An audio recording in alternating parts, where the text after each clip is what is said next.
Olá, eu sou Patrícia Vale e esse é o Wealth Point, onde os grandes gestores compartilham as suas visões. Os investimentos voltados para ganhos alinhados com os propósitos ambientais, sociais e de governança, o ASG, na sigla em português, ou ISG em inglês, já são uma realidade no mundo desenvolvido, com regras claras e demanda estabelecida.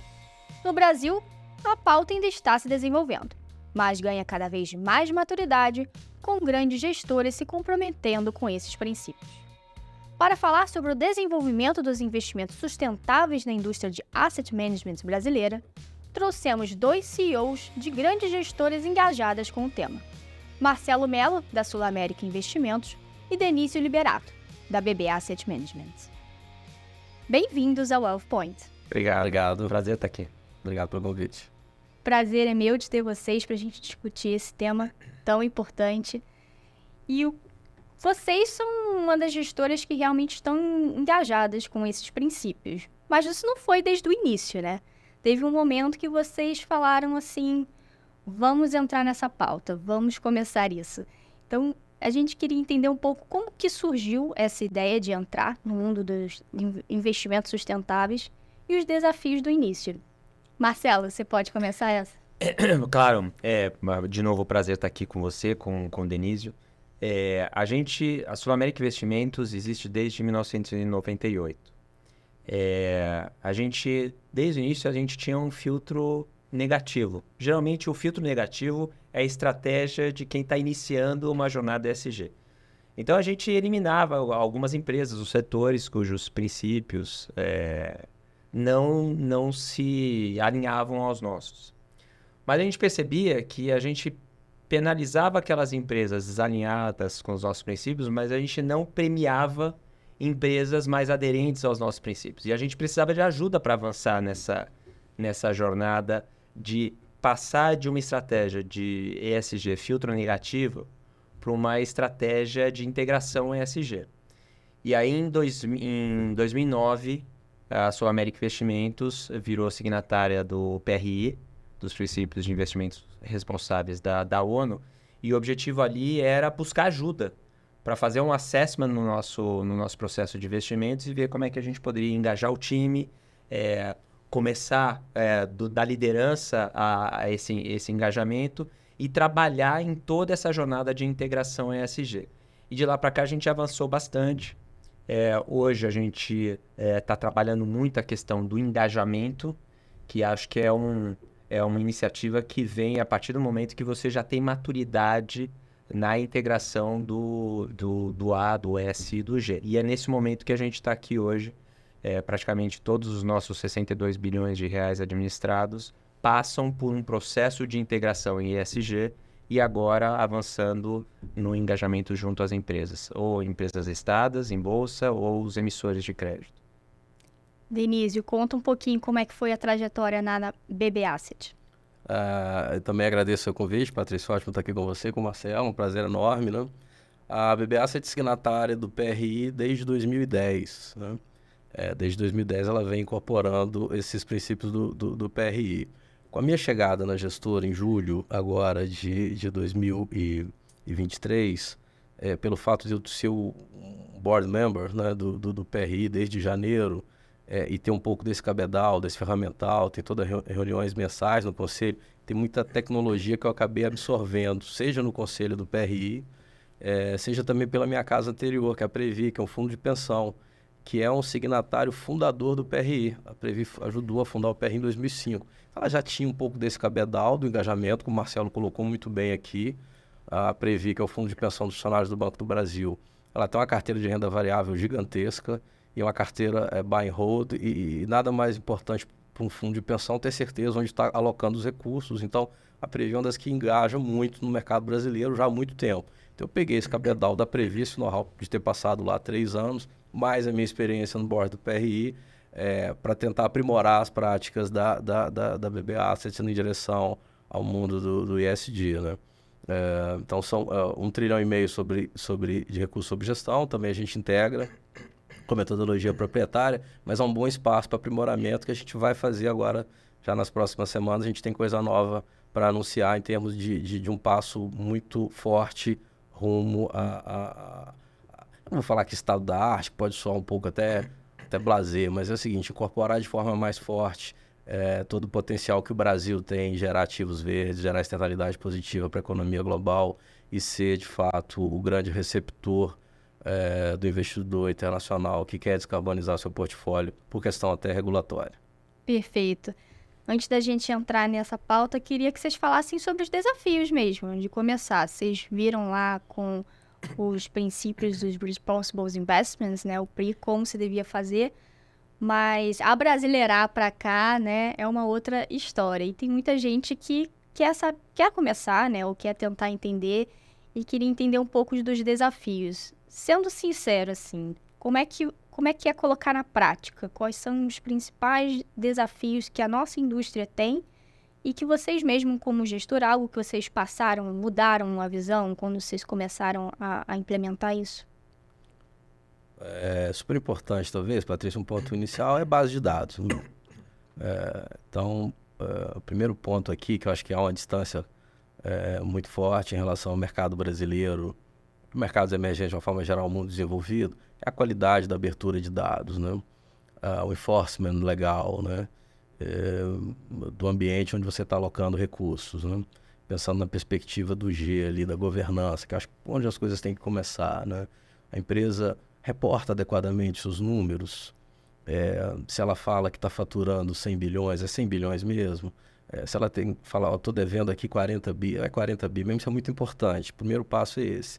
O Conselho de Administração está atento às mudanças estratégicas, os comitês que os assessoram cumprem a sua função, os administradores têm reputação ilibada, jogam de acordo com as regras do jogo, a empresa está atenta a tudo que está ao seu redor. Quando a gente já olha, por exemplo, a parte ambiental, o que ela produz é sustentável hoje, será no futuro? Ela emite muito gás de efeito estufa hoje, emitirá menos no futuro? Como é que ela controla a pegada? Porque é fácil você ir para o jornal falar que em 2050 você vai ser net zero, mas e hoje? Como é que você está? Como é que você vai estar ano que vem? Como é que você estava ano passado? Então a gente bate muito nessas coisas. Então há metodologias fantásticas, mas que você precisa de série temporal, você precisa de acompanhar a empresa ao longo do tempo. Aí você precisa entender o que ela está fazendo, quais são as inovações ao redor do que ela faz. Está sob ameaça ou não, né? Do ponto de vista da cadeia de valor, quem te entrega o insumo está comprometido com essa pauta, o seu cliente gosta do seu produto, é um produto que pode ser submetido ao escrutínio público, que não tem nenhuma letrinha miúda ali de canto de página. É tudo isso que a gente tem que olhar, né?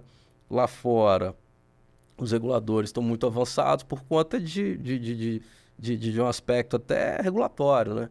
Os fundos que são meus colegas no PRI, eles são obrigados a reportar a pegada de carbono do portfólio esse ano, ano que vem, daqui no próximo ano, e sempre na trajetória declinante. Plano de ação, para de caso você tenha uma ação no seu portfólio que vai virar pó por conta de uma regulação, vai ser muito penalizada com a adoção de um mercado de crédito carbono. Como é que você vai fazer?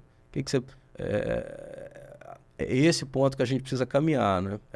E a gente pode se beneficiar desse avanço do mercado internacional e tentar tropicalizar, obviamente, como você colocou, adaptando a realidade brasileira, vários pontos, né? Mas eu daria uma primeira fala aqui de que base de dados, informação, disclosure, transparência, a CVM tem sido muito ativa nisso, né? Soltou a resolução 93, que vai buscar aí com que as empresas brasileiras sigam já esse padrão em 2026, então é isso que vai fazer com que a gente avance rapidamente. Perfeito. O Denizio, ele deu um enfoque para o desafio externo, né? Junto aos investimentos, investidas. E eu acho que, tentando complementar com o desafio interno,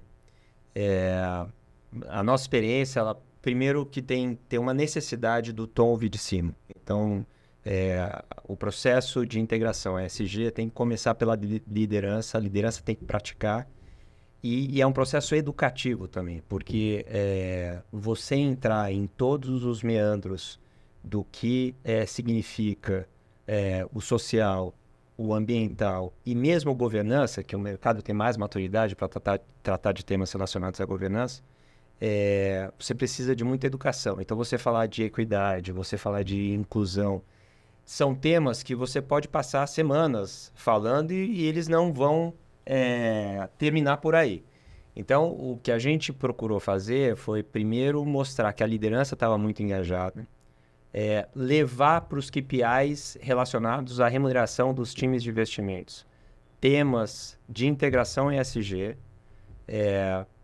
fazendo com que os times entendessem lá atrás que a análise dos temas relacionados ao ESG mitiga risco. Então, na verdade, o que a gente estava analisando era potenciais passivos futuros que poderiam impactar o valuation das empresas. Então, esse processo educativo foi um desafio muito grande para a gente. O momento que a gente está agora é o momento de mostrar para os times a importância do engajamento, como se engaja, porque uma casa como a SulAmérica Investimentos, que administra 62 bilhões, não vai conseguir engajar com todo mundo. Algumas situações nem vai ter materialidade para isso. Então, a gente precisa escolher com quem a gente vai buscar um engajamento maior para ter uma evolução, para ver essa empresa que a gente quer investir ou investir mais e precisa fazer algum trabalho de evolução ESG, a gente precisa fazer escolhas. E quando a gente decide engajar, o engajamento tem que ser real. Tem que ser um engajamento que tenha começo, meio e fim. Não é um engajamento de mandar uma carta, esperar para ver o resultado. Se vier uma resposta ok, se não vier, engajar. Não é assim. É um engajamento que tem que ter começo, meio e fim. E a gente tem que ver a evolução. Porque o objetivo daquele engajamento é dar conforto para o gestor investir mais ou iniciar um investimento em uma empresa que a gente acha que está alinhada em relação a princípios éticos e a uma jornada evolutiva ESG. Como eu falei, a gente não tem um filtro negativo de chegar e falar, putz, eu não vou investir em empresa no setor de combustível fóssil. Não é isso. Porque a gente precisa de um período de transição, existe uma necessidade ainda por esse tipo de energia. Mas, quando a gente fala de políticas ESG, a gente trabalha no conceito de best in class. Então, eu dou um score para um determinado setor e vou dar um score para as empresas, score ESG, e vou dar um score ESG para aquelas empresas que estão inseridas naquele setor. Então, se eu tenho uma empresa nesse setor de combustível fóssil que tem um score melhor do que o setor, significa que essa empresa está fazendo uma evolução nessa transição energética. E é aí que a gente tenta buscar o nosso caminho. Então, processo educativo, o tom da liderança e engajamento para a gente tem sido desafios interessantes e que exigem muito esforço para que a gente mantenha essa jornada sem perder de vista o resultado final. E você tocou num ponto muito importante, que é já a primeira escolha que se faz no investimento ESG, né? Se você vai fazer uma seleção por exclusão, né? O que eu quero, o que eu não quero investir, ou se eu vou acompanhando um processo, né? Há quem diga que aqui no Brasil não se dá para fazer esse processo de exclusão, até porque a gente ainda é um país emergente, que está começando e que as próprias empresas também não têm essa maturidade. A gente tem um mercado bem menor também, né, para a escolha de ativos. E que o papel dos investidores, né, do mercado financeiro seria, então, exatamente fazer esse engajamento, né, ajudar. Mas como que a gente coloca essa pauta para as empresas? Como que se diz a ela, como gestora, que você precisa de resultados e como cobrar esses resultados? Acho que Denizio, da maior asset, né, do Brasil, poderia dizer como que vocês abordam essa questão. Deixa eu voltar nesse ponto do engajamento aqui do Marcelo, aqui complementando. Se você olha para um modelo de negócio, digamos o seguinte, eu vou extrair petróleo, ou vou extrair minério de ferro, ou eu vou abater gado, eu vou transformar commodity primária num bem final, né? Tudo tem processo produtivo, né? Esse processo produtivo que você está fazendo hoje, dá para fugir dele? Um pouco do que o Marcelo falou, não dá para fugir, não tem alternativa. Você está investindo em inovação, você está pensando logo ali na frente para onde é que essa indústria vai, você já está incorporando que vai existir um mercado de crédito de carbono, que você vai ser taxado, sua margem cai para quanto? Os riscos, né? A forma mais fácil, Patrícia, de ver isso, de fato, é gestão de riscos, né? no sentido de que você pode estar sujeito a um estresse hídrico, você pode estar sujeito a eventos climáticos extremos, né? Por exemplo, o Banco do Brasil, né? Falando da minha casa original, que é um banco muito exposto a agronegócio, super dependente de clima, né? Ó, se os eventos climáticos extremos, né? Pensar em seguradora também, né, Marcelo?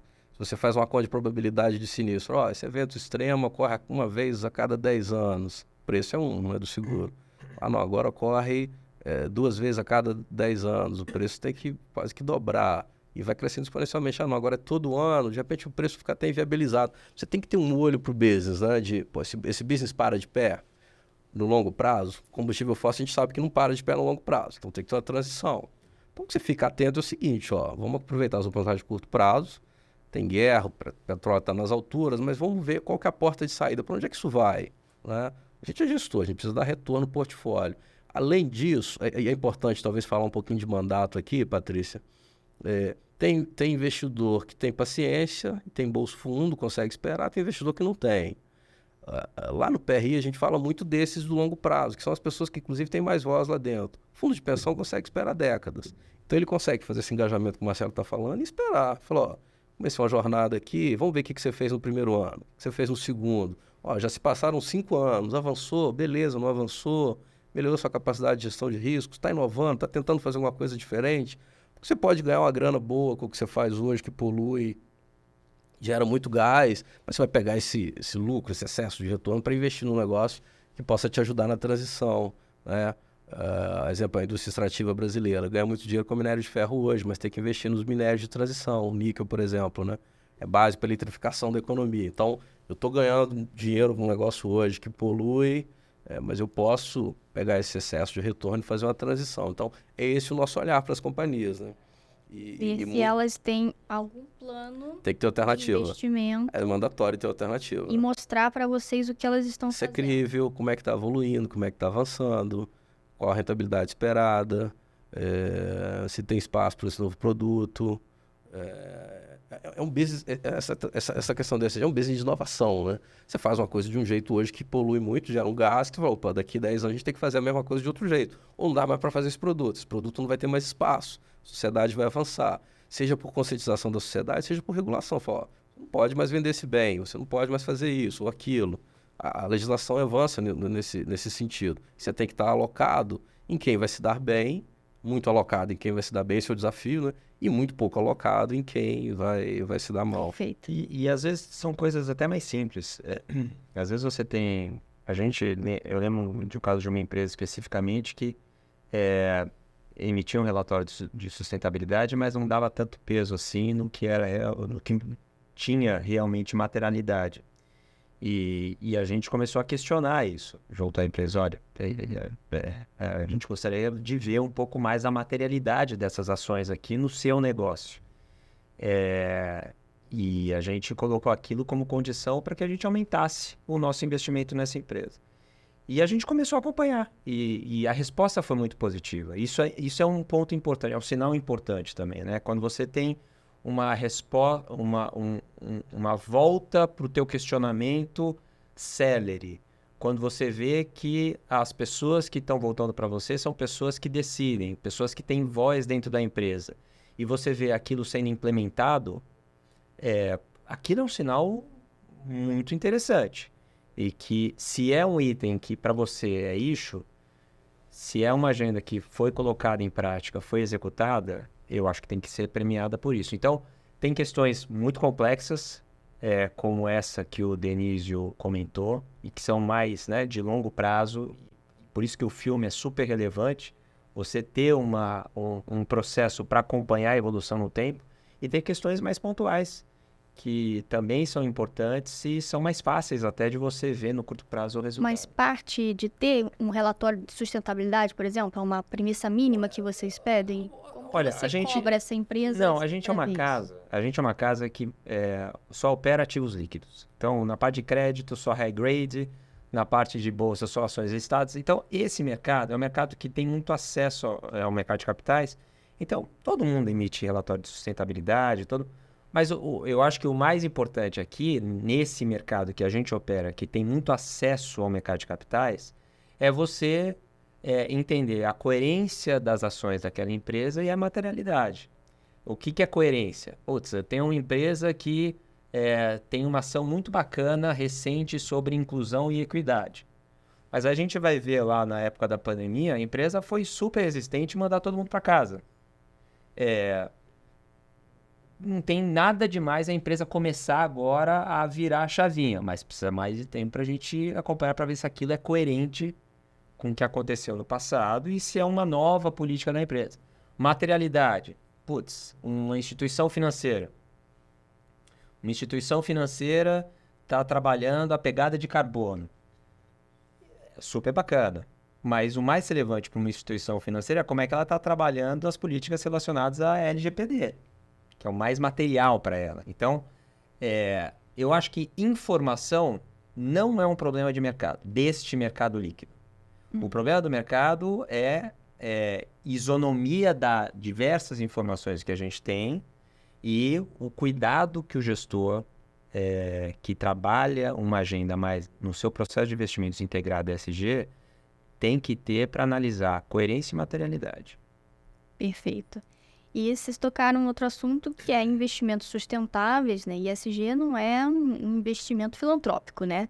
Ele precisa dar retorno e há bolsos diferentes e expectativas diferentes em relação a isso e que muda muito o jeito com que vocês podem agir de acordo com esses investimentos, né? Então, quanto que vocês acham que os investidores brasileiros já estão maduros nesse tema? E aí, queria que vocês separassem dos institucionais, do wealth, do varejo. Como é que é a leitura que vocês veem? De que ponto está hoje esse amadurecimento? Pode começar essa, Marcelo. Posso. Eu acho que o investidor institucional ele está um pouco mais maduro. A gente percebe já nos processos de diligência perguntas sobre o tema, ainda um pouco superficiais, mas esse processo vai avançar. Os consultores de investimentos contratados pelos investidores institucionais para fazer processos de seleções também consideram esse tema de forma mais relevante hoje. E quando a gente fala no varejo, aí está muito distante. Esse é um tema ainda que ouviu falar, mas não sabe como chegar, não sabe como analisar, não sabe o que escolher. Então tem uma questão de necessidade de uma educação mesmo sobre o tema. Então isso é como a fotografia de hoje. Mas a gente tem uma questão geracional de comportamento que eu acho que vai ajudar a evoluir o tema, que é o seguinte: essa geração mais nova, que não é a nossa, infelizmente, que é a geração que vai para cargos de liderança, eles vão virar gestores de portfólio, vão virar investidores. Essa geração, ela naturalmente, ela já tem essa preocupação relacionada ao social, ao ambiental e governança. Então, não é uma coisa que ainda tem uma certa resistência como a minha geração, né? Não foi simples eu aplicar na minha empresa toda essa integração. Eu também tive que ser convencido por isso. Essa geração que vem aí, não, essa já nasceu pensando nisso. Quando vai comprar uma camiseta, não quer saber só quanto custa ou se fica bacana. Quer saber qual que é o material, se tem trabalho escravo, se não tem trabalho escravo, como a empresa que ela representa, a fábrica produziu a camiseta, se tem algum issue relacionado aos stakeholders. Então, eu acho que essa questão geracional vai ajudar muito a avançar. Mas hoje, eu percebo um avanço aqui no Brasil, principalmente do público institucional. Você vê o mesmo avanço no institucional, Denise? Eu até separaria lá de fora, né? O PRI a gente faz uma quebra lá. Então, a gente olha, por exemplo, tem a ver com a jornada, muito olhando para o environmental, né? Fundo de pensão consegue esperar e precisa esperar, ele vai pagar benefícios nas décadas seguintes, ele acumula por décadas, né? 10, 20, 30, 40 anos acumulando, depois 10, 20, 30 anos desacumulando. Então, quem tem que olhar lá para ele não quer saber se a ação subiu esse mês, esse ano, mas na próxima década, o que vai acontecer com esse setor, com essa empresa, nas próximas décadas, né? Então, esse tem um olhar diferente. E o institucional, fundo de pensão gringo, europeu e americano está muito mais atento a essas questões. Esse é um ponto. As grandes seguradoras de vida também acumulam para fazer um pagamento lá na frente. Então tem tempo para esperar, não consegue. Somente no mundo desenvolvido, onde o juro real é baixinho, né? Eu vou falar um pouquinho disso aqui no Brasil também, como é que isso aqui atrapalha. Fundos soberanos de riqueza. Eles vivem, às vezes, de um bem finito, que tem data para acabar, mas gera muita riqueza no curto prazo. Ele tem que pegar esse dinheiro, descorrelacionar com esse bem finito, investir em outras coisas totalmente descorrelacionadas, né? Para que esse dinheiro fique perene no tempo. Grandes endowments, né? Das grandes universidades americanas, que também viveram de doações, tem lá um portfólio que acabou a doação, quer dizer, eu posso viver só da rentabilidade disso, né? Também tem que ser perene no tempo. Então, esse é a gente chama de T1 lá no PRI, a turma que a gente, essa galera é que vai levar esse advocacy adiante, é quem vai fazer um engajamento melhor com as grandes companhias globais, é quem vai fazer pressão de cima para baixo, é quem vai estar junto com os grandes reguladores para fazer isso avançar. Então, esse é o pelotão de frente, essa turma que está em outra rotação, tá, Patrícia? Isso lá fora. Aí, quando chega aqui no Brasil, eu concordo com o Marcelo, num estágio bem menor, né? Bem atrás na curva aí, mas a turma que vai ser punida lá na frente, se não tiver o recurso para pagar a aposentadoria, por exemplo, né?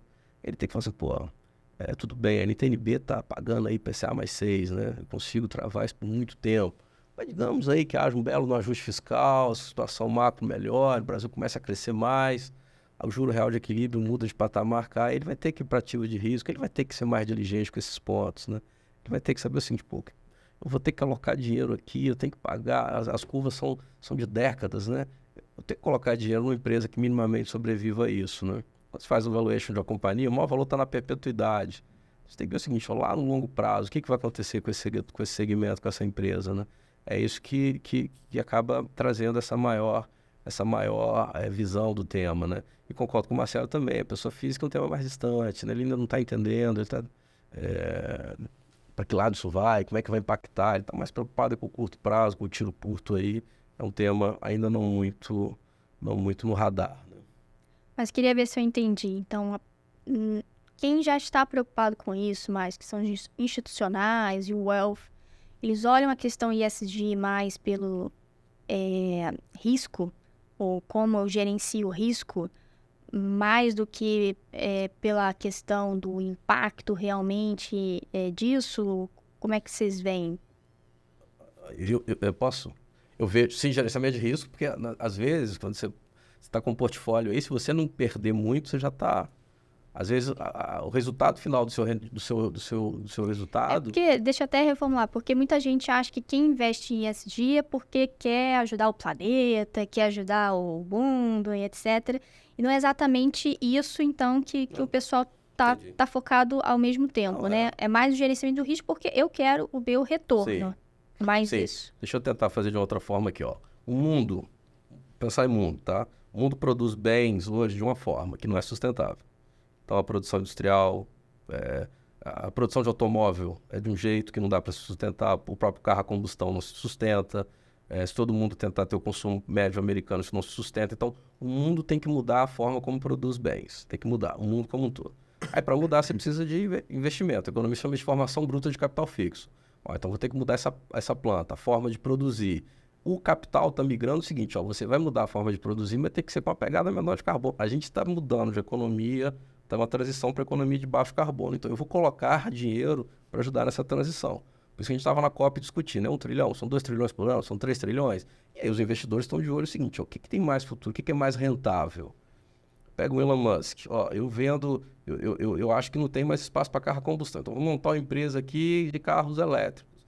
Eu comecei vendendo 10 mil automóveis por ano, 50 mil automóveis, agora eu vendo 300 mil automóveis, daqui a pouco eu estou vendendo 1 milhão de automóveis, daqui a pouco eu estou vendendo 50 milhões de automóveis. É exponencial. As companhias aéreas, hoje elas se valem do diesel, da querosene de aviação. Há todo um investimento em biocombustíveis. Coco de macaúba, por exemplo, é um negócio que tem aos montes na Bahia, pode ser um substituto. Etanol de segunda geração. O setor aéreo, não tem como você pôr uma bateria no avião, ele não sobe, não decola, você tem que mudar o combustível. Então, tem várias apostas, entendeu? O investidor está de olho no seguinte, o que vai dar certo? Que é retorno. Retorno. O que era a placa solar lá atrás? O que era a placa fotovoltaica lá atrás? Era nada. Hoje, crescimento exponencial. Eu concordo. O investidor, não existe mais aquela dúvida se investimento com processo integrado ESG é positivo, vai gerar resultado. Não existe essa dúvida mais. O investimento é positivo, vai gerar resultado positivo e competitivo, porque tem uma jornada integrada ESG. Isso eu acho que já está consolidado nesse público institucional. O que eu vejo ainda neste público institucional é uma simplificação da integração ESG. Quando você conversa com os investidores institucionais e você mostra que, primeiro, pelo menos na nossa visão, ESG, integração ESG, não é quantitativo, é qualitativo. Então, o Denísio falou aqui da Tesla. A Tesla, faz um baita trabalho relacionado ao meio ambiente. Mas, quando você vai para a governança, a nota é baixa. E aí vai ter gestor que vai dar o mesmo peso para meio ambiente, governança e social, e pode ser que Tesla fique com score baixo, ele não vai investir na Tesla, apesar do impacto da Tesla em relação ao meio ambiente. Então, não é uma questão binária, é uma questão qualitativa. E eu acho que o desafio também do investidor institucional, que é o investidor mais qualificado, depois que ele já comprou a tese de que a integração ESG gera produtos mais competitivos, é ele entender que o buraco é mais embaixo. Você tem que ter um processo muito robusto de integração para realmente gerar algum conforto de mitigação de risco para o investidor. Por isso também que eu acho positivo, a gente teve no início da pandemia muita gente falando do tema e é positivo, mas também teve muita moda. Né? Muita moda. Eu lancei um produto aqui ESG, lancei um produto... E hoje a coisa está mais... Você não ouve tanta gente, né, falando sobre tema de forma mais vazia, mas você vê mais conteúdo. E eu acho que o regulador e o autorregulador ajuda nisso. Então, o Código de Autorregulação da Anbima, no início do ano passado, final de 2021, início de 2022... veio com um código de autorregulação para IS, para fundos de investimento sustentável, IS. E são poucos os fundos hoje. Por quê? Porque primeiro você vai para o mercado, você dá o nome IS, depois a Anbima vem e faz um escrutínio no teu processo para ver se de fato você emprega um processo robusto de integração ESG. Hoje são pouquíssimos fundos que têm IS. A gente está falando, a indústria de fundos hoje tem 8 tri, fundos com o sufixo IS, a gente tem 8 bilhões. E desses 8 bilhões, 1,5 bilhão são fundos da Sul-América. Então, é um mercado que ainda tem muito a crescer. Mas eu acho que o maior desafio hoje é a gente conseguir sensibilizar os nossos investidores que não é binário, que é qualitativo, que tem muita coisa por trás dessa integração. Perfeito. Agora, um outro canal de onde vem isso é a da regulação. Como o Denise falou, né, lá fora tem que fazer assim ou não, né? Aqui a gente ainda está pela opção, né? Os investidores que acreditam que isso é um melhor retorno no longo prazo, minimizar os riscos, mas a gente também está avançando na parte regulatória. Queria que vocês dissessem quanto que vocês acham que é o peso de uma regulação e como que a gente vem andando em relação a isso. Estamos num processo positivo aí para a gente conseguir fazer talvez com que também fique mais aberto, transparente e os dados, né, que sejam necessários para isso também mais fáceis de serem comparados, né, e de se achar? Conhece? Bom, precisa avançar, né? Precisa avançar. Deixa eu falar do avanço aqui, dando exemplo de um ETF que a gente acabou de lançar na Bolsa, que é um ETF que aborda a questão de diversidade, raça e de gênero, né? Você quer estimular, Patrícia, nas empresas, diversidade de raça e de gênero. O primeiro ponto é o seguinte, a empresa tem um censo? Ela sabe qual o percentual, por exemplo, de pretos e pardos na liderança? Qual que é a definição de liderança? O que é alta liderança? O que é média liderança, baixa liderança? Quais os comitês? Há uma política específica definida? Como é que você trata os seus fornecedores, né? Você tem milhares de contratos. Como é que você cobra dali em diante, né? E virou uma cacofonia, porque a empresa tal, liderança é todo mundo que tem acima de determinado cargo, mas outra empresa trata de outra forma. Outra coisa também no setor elétrico, você fala, geração de gás de efeito de estufa por quilowatt-hora, ou por receita bruta, ou por receita líquida, ou por megawatt-hora, ou por terabyte, entendeu? Aí fica uma... Essa é a cacofonia de você comparar. Mas quem que está melhor? Quem que está emitindo mais? Quem que está emitindo menos? Eu vou fazer um ratio por receita bruta, líquida. Tem um pouco dessa jogada do relatório de sustentabilidade de você tentar pegar onde é que eu estou melhor aí, dar um zoom. Onde eu não estou tão bem, não destaca tanto, né? Há essa arte, né? Por isso que quando o regulador vem e tenta padronizar, é isso que a gente pede, padronize.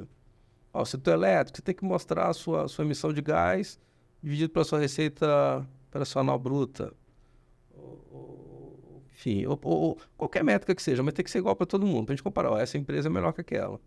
Ó, alta liderança, como é que é padrão para isso? Como é que é o censo? Todo mundo tem que fazer o censo, para a gente ver essa composição. E você tem que fazer uma ponderação para o setor. Marcelo lembrou bem aqui, o setor elétrico geralmente tem menos mulher de fato. Mas vamos fazer então, qual que seria o número razoável? E vamos fazer a discrepância em relação ao que seria o razoável em relação ao setor. Tudo isso no Brasil é tudo muito proprietário, né? Você faz essa conta, mas com as suas estimativas. Ó, eu acho que essa empresa deveria ser assim assado. Pô, essa aqui está localizada na Bahia, 70% de pretos e pardos, tinha que ter mais diversidade.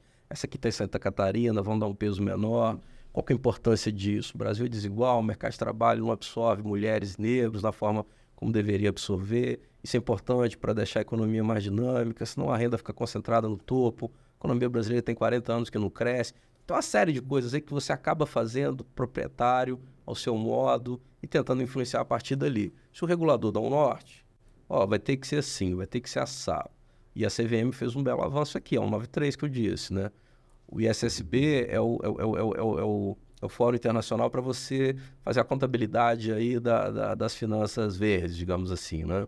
Uma coisa é você contabilizar ali, ó, receita, despesa, como é que eu vou apurar o lucro, isso é mais fácil, os dados contábeis. Mas agora, como é que eu contabilizo toda essa parte verde, né?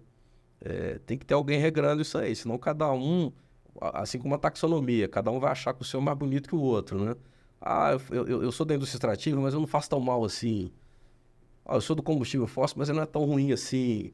Né? Eu sou da indústria de transformação, pô, mas não, sei lá, eu usei energia limpa aqui, meu processo não é tão danoso como estão falando. Não adianta você falar, tem que ter alguém neutro e falar, ó, é danoso sim, isso aqui a gente tem que desestimular, energia renovável a gente tem que estimular, aí o Brasil é um campeão, o hidrogênio verde que a gente vai estimular para exportar energia limpa, entendeu? Essas coisas tem que ter alguém aí dando tom, dando norte, né? Então, taxonomia é fantástica, taxonomia brasileira, inspirada na europeia, CVM 193, que vai forçar todo mundo a partir de 26, com os dados de 25, a colocar isso para rodar, né? Tudo bonitinho, padronizado.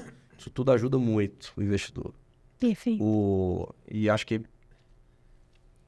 o Brasil é um dos países mais racistas do mundo, mais homofóbicos, mais transfóbicos, mais desiguais. A quantidade de acidentes no trabalho é gigantesca aqui no Brasil. O Brasil também é um dos líderes nesse triste indicador. Então, a regulação é importante, mas o papel dos investidores, o papel da iniciativa privada é fundamental, porque não vai ser só o regulador ou só a federação que vai contribuir. Eu concordo com o Denise em relação ao avanço da regulação e tem um dado que é relevante também, que é 2/3 do PIB no mundo, em 2/3 do PIB do mundo, o carbono já é regulado. Isso é um baita avanço também. Então, a regulação é super importante, a autorregulação também, como eu comentei, e acho que aqui a Anbima faz um trabalho exemplar, mas a ação privada é fundamental. E eu acho que ela pode começar pelos grandes gestores, ou via os grandes fundos de pensão, como é o caso da Previ, e grandes gestores, como é o caso da BBDTVM, E eu acho que pode começar por aí, porque a gente tem muita informação e esse processo é fundamental para o nosso dia a dia. Perfeito. Bom, estamos chegando ao final aqui do nosso programa. Claro que a gente poderia discutir vários temas, mas vai ficar para uma próxima. Chegou o momento das perguntas rápidas aqui, em que a gente só quer ter uma ideia de tendência aí do que vocês estão pensando. Não precisam aprofundar, é só jogar um número ou uma palavra. Nessa primeira pergunta que eu fizer, vai ser um ano que eu quero que vocês falem. Só isso, tá bom? Vocês estão conhecendo de perto, através do PRI, né? Como que as grandes economias fazem investimentos sustentáveis e veem como aqui no Brasil a gente está avançando para isso. Qual seria o ano em que o Brasil conseguiria fazer um catch-up aí com o que é feito lá fora? Que ano vocês desfrutariam? Aí tem que separar um pouco. Se for um catch-up com a Europa, eu vou jogar um pouquinho mais distante. Se for um catch-up com os Estados Unidos, eu acho que está logo ali. Sim, mas eu vou ficar com a Europa, que é o melhor benchmark. 2030. Olha, pertinho. Também tô por aí, mas tem um dado bacana aí, ó. 2025, provavelmente o Brasil vai sediar o PRI in Person, que é o evento global do PRI. Aí 4 mil investidores vão estar aqui, trazendo know-how, tecnologia, presencial, uma semana discutindo, perto da COP. Então vai ser um marco, né? Bacana, se a gente conseguir colocar isso de pé, né? Então, aí pode dar uma aceleradinha, mas eu tô com o Marcelo. Tem lenha para queimar aí. Perfeito. E agora, em uma frase, queria que vocês dissessem. O mundo olha, a verdade, para o Brasil como um grande celeiro a se olhar em relação ao ESG, né? E onde que eles querem que a gente evolua. E muitas vezes dizem até que tem muito a aprender com a gente. E vocês que estão aí desses dois lados poderiam dizer isso. O que talvez o Brasil, então, pudesse ensinar ao mundo nesse tipo de investimento? O Brasil capacidade de geração de energia limpa é indiscutível, tem a floresta, captura carbono, tem uma série de soluções baseadas em natureza. Não tenho dúvida, o Brasil, que está com bola da vez, a COP aqui 30 vai ser em Belém. A gente tem a capacidade de gerar esses ativos verdes que o mundo demanda, né, para descarbonizar o portfólio. É só organizar um pouquinho a casa e colocar isso para andar, biocombustíveis. O Brasil é abençoado nesse sentido, sem sombra de dúvida. É no ambiental mesmo, então, Marcelo? Nosso ponto. Eu acho que eu não vou, para não repetir o que o Denizio falou, que eu concordo, eu acho que a gente já é um exemplo, principalmente na nossa indústria, de transparência, né? Quando a gente olha mercado americano, mesmo mercado europeu, essa dinâmica de abrir carteira, abrir portfólio, dar todo o disclosure para o mercado de tudo que você faz o tempo inteiro, real time, você não vê em outros lugares. E eu acho que esse nível de transparência que a gente dá dos ativos disponíveis hoje, a gente também tem muita competência para dar em políticas integradas à ESG. Então, eu acho que a gente tem a faca e o queijo na mão. Perfeito. Gente, foi um prazer ter vocês aqui, essa discussão tão rica, e a gente vai se falando. Prazer. Obrigado. Obrigada também à nossa audiência. Esse episódio vai estar no site do Neofeed e também nas principais plataformas de streaming. Até a próxima!